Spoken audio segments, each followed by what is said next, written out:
Oh, yeah. Ice. We're heading home. Oh, the art on the ice actually lovely. The rendering of it.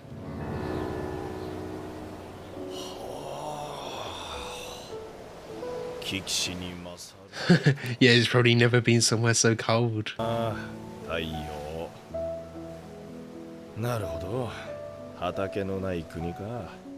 Yeah, you can't farm here at all.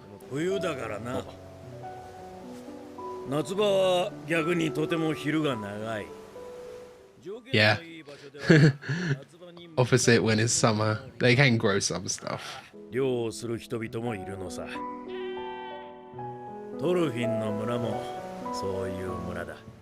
Do we actually have a name for the village? I don't know if we ever did. It's been so long, he's can't remember much of it, yeah. His swelling's finally gone down at least.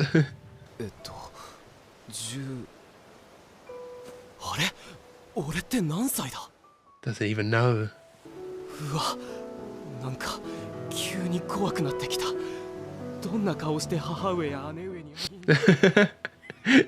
He can face the king, can face Canute, but scared of his sister and mother.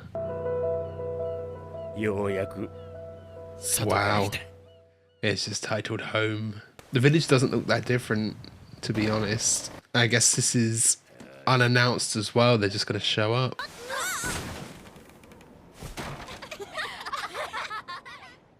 But is he seeing just how peaceful it is?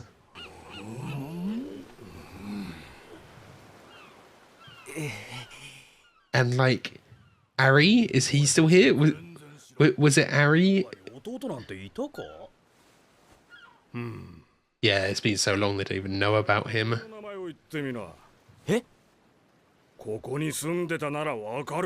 I mean, it's one of these guys, Ari. Surely Leaf can vouch for him. Yeah, Leaf's just letting it happen, okay. She much different? I'm assuming she's in charge now. That's always the vibe I got, that she would become the new leader. Still strong, yeah.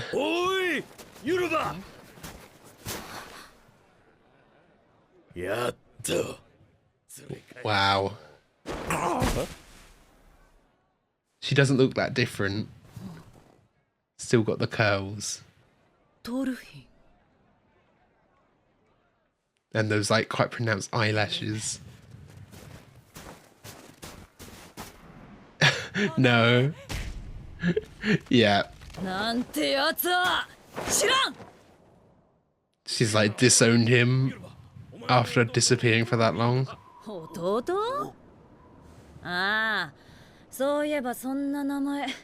Oh, she believes he's dead. Okay, yeah, makes sense. Died with dad.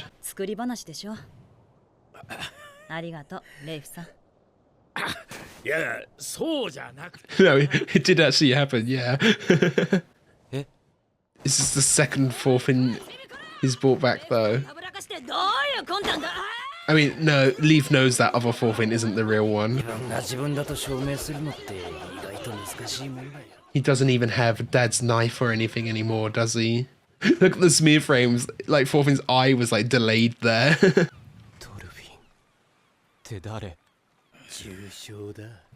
Bit of an identity crisis as well coming with it. I thought this might be just a bit more cheerful episode to finish it off. But there is still, yeah, a bit of insight.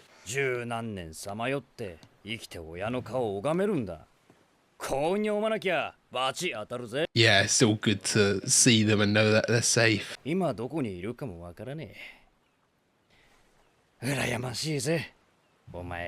It's nice to get a bit more of this Thorfinn as well. More brothers and sisters? Or nieces and nephews?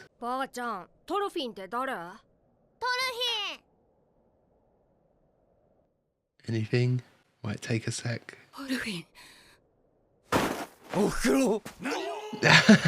Really?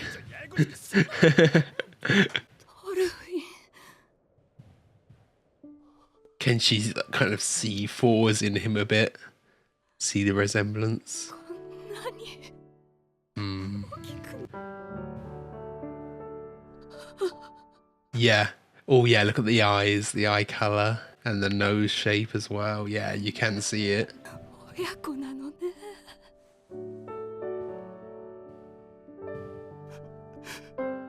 There we go. Thorfinn crying. Wow.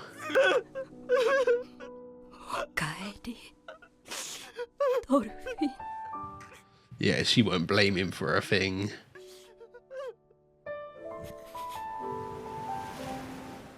Oh, but the sea is cooling. It's only going to be a quick stop here, I think. I mean, they could stay here for a few months. Is that Ari? And is he with Ylva then? Didn't he have a crush on Ylva all of that time ago? Yeah, the long hair. Blames himself a bit, wow. You were a child.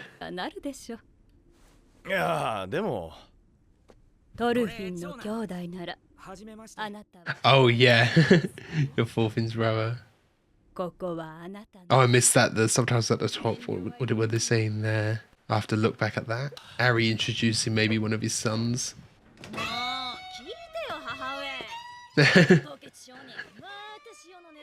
Ylva's still not having it. Yeah, she thinks it's some sort of scam, of course.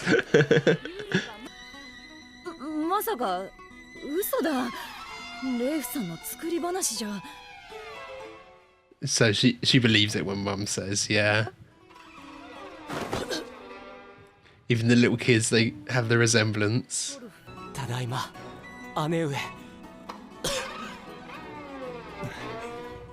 She might punch him anyway for leaving.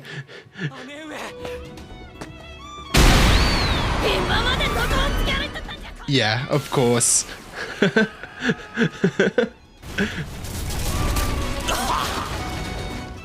The power of 4 in that punch. He showed up there with Mjolnir.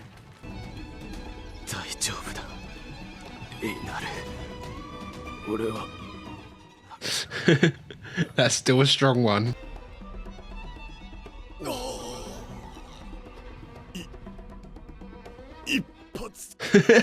What does that do for the power scaling of this universe?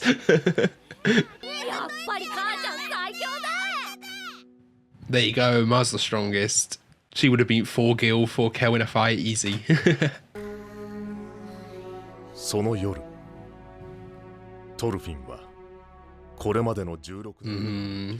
What a story.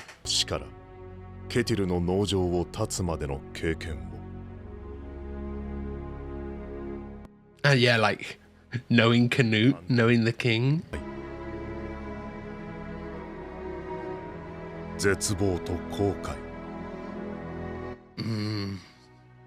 Again, music.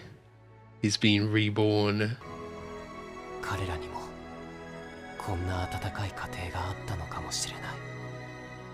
Constantly reflecting on what he's taken from people. They need somewhere to flee to, yeah.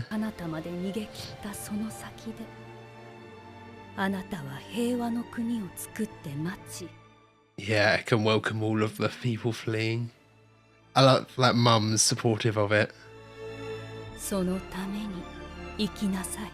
Oh, the violin? Yeah.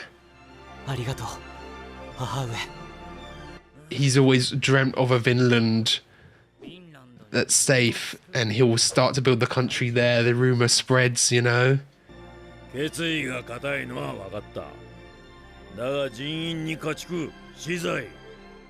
And it becomes a beacon of hope for others.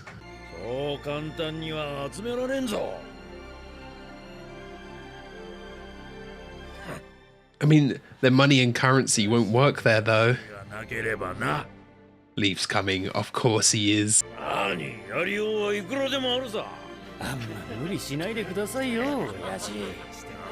Oh, he calls him Dad. That's nice.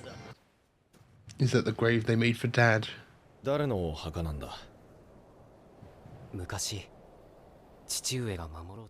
Oh, the slave. Trying to protect a slave all of that time ago, and then all the slaves he's killed, and him being a slave, yeah.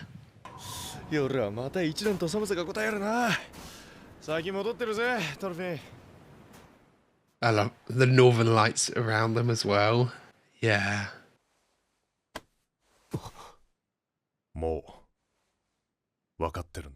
Yeah, we saw them here with the northern lights.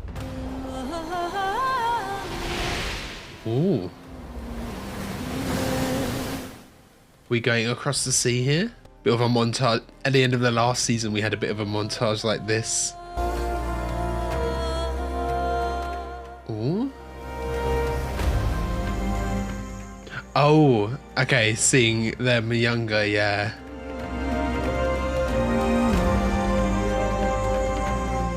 Going backwards. Young Escalade, look at that.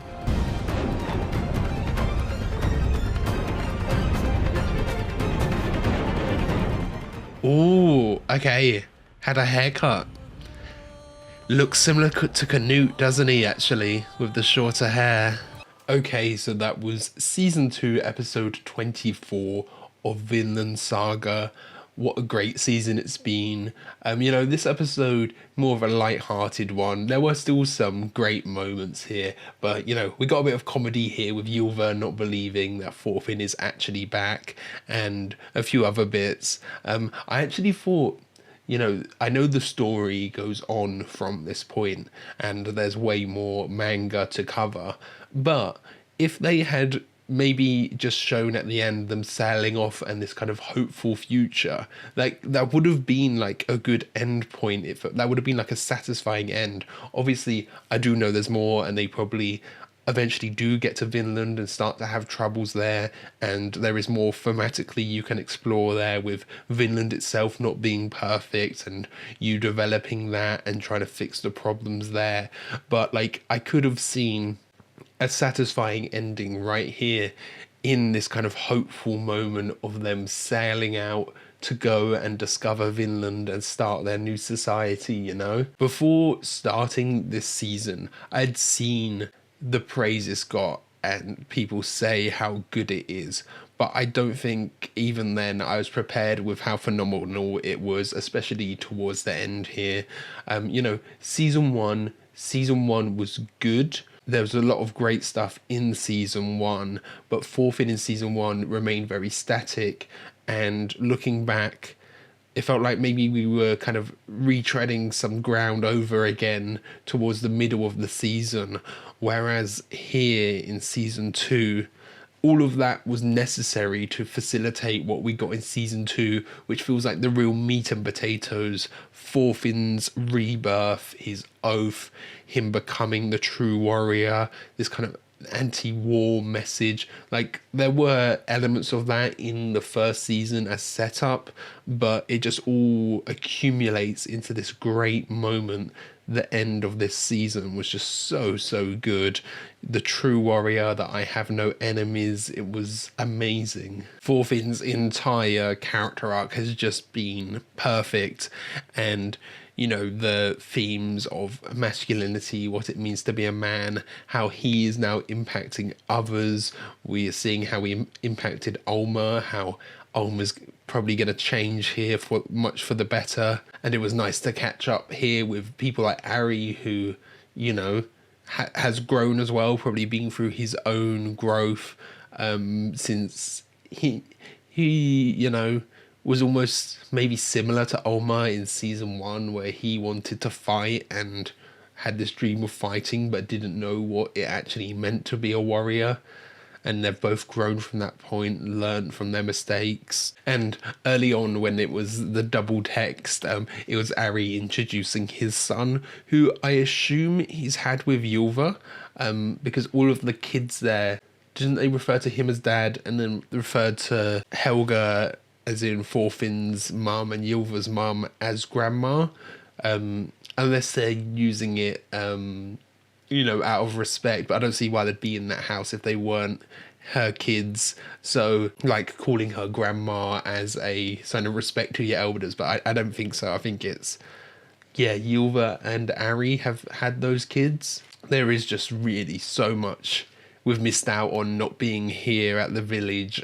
It's been a lifetime and we've missed out on so much. Of course, it makes sense for Ylva not to believe him. Maybe think that, it's a scam. It's like an inheritance scam because she's head of the town as well. There's always something I'd kind of assumed for her as well after Thors had gone. She was such a strong character. I was like, I can see her taking over leadership, definitely. And we had this great moment of Mum's, like, reassurance. I mean, the moment when they met and reunited and we see Thorfinn break down, apologising and crying. Trying to think when we last saw Thorfinn cry. We might have seen it relatively recently, but like before that, especially maybe out of anger of not being able to kill Askeladd, But I'm also wondering if we'll ever see him cry tears of joy. Maybe if he has kids of his own eventually over in Vinland, finds a wife or something, he might cry tears of joy, which is just another thing where you just think, when would you have ever imagined that for season 1 Thorfinn, But anyway, it was great seeing Mum supporting them on their adventure to Vinland. Mum's encouraging them, go and find it.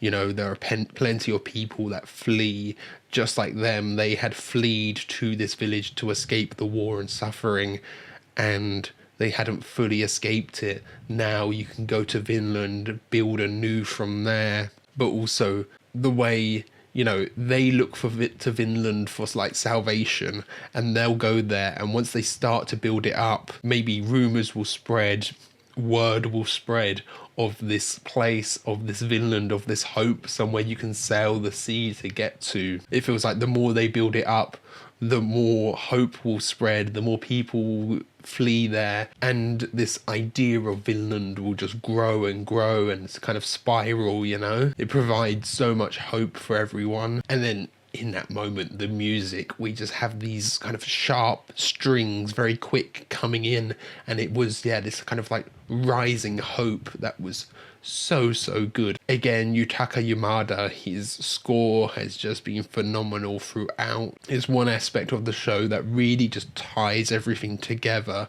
Sometimes the music can make or break something. If the music here was different, not as good, maybe some of these moments wouldn't be as impactful. The music just complements everything so well. There's so many points in this show where the music starts playing and you just can't help yourself but just like, yes, it's just so good. You can't not admire it. This season has been just such a great exploration of masculinity, and it's great to see things that I believe kind of reflected in this. It reminds me in a way of Everything Everywhere All at Once with Waymond, his ideology of kindness and fighting through kindness. He has this speech. I know everyone takes away the "I would have loved doing laundry and taxes with you" line, but the line that hit me was "This is how I fight. This is how I fight, through my kindness, through my words." And we're seeing that reflected here, and it's just so great to see this kind of optimism and this worldview that I also share reflected in this show, and people praising the show, praising that I have no enemies. And I think it will genuinely, really impact on people, change some people's lives, change their outlooks on things. It's just so brilliant. Just exploring the nature of violence and how violence should always be the last resort, and the new method, Thorfinn's new method of violence, being final and never resorting to violence. And his first method is always going to be through speech and through talking, using your words is how he's going to fight from now on. And they're just, I have no enemies. There is no reason to hold hatred against anyone. If everyone had that worldview, it would be perfect, but there are people who don't, and they hate people that they've never even met. And, you know, I think we will get more exploration into that into later seasons when it comes to things like Thorfinn saying he's got no enemies, but if someone is an enemy of your friend, does that make them an enemy? And things like that. I think there's more to explore on that subject of not having any enemies onto that idea, because it kind of creates the paradox of tolerance, doesn't it, where you can't tolerate other people's intolerance. So we might get some exploration into that. Okay, so thank you for watching. I hope you enjoyed this series, this season. It's been a phenomenal season of TV, of anime, and I'll catch you guys later. Thanks for watching.